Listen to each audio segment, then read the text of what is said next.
Why would I invest in Philippines when it comes to diesel and oil? Yun. Una sa lahat, hindi napapanis, nauubos ang resource ng Pilipinas when it comes to oil. Kasi, yung nyug,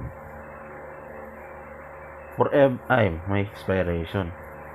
Magtatanim ka ng nyug, patutubuin mo, kukunin mo yung gata, hindi yun nawawala pa, steady yan na tree. Kailangan mo lang sipagan na gumawa ng oil, tapos sunugin para maging crudo, tapos maging langis.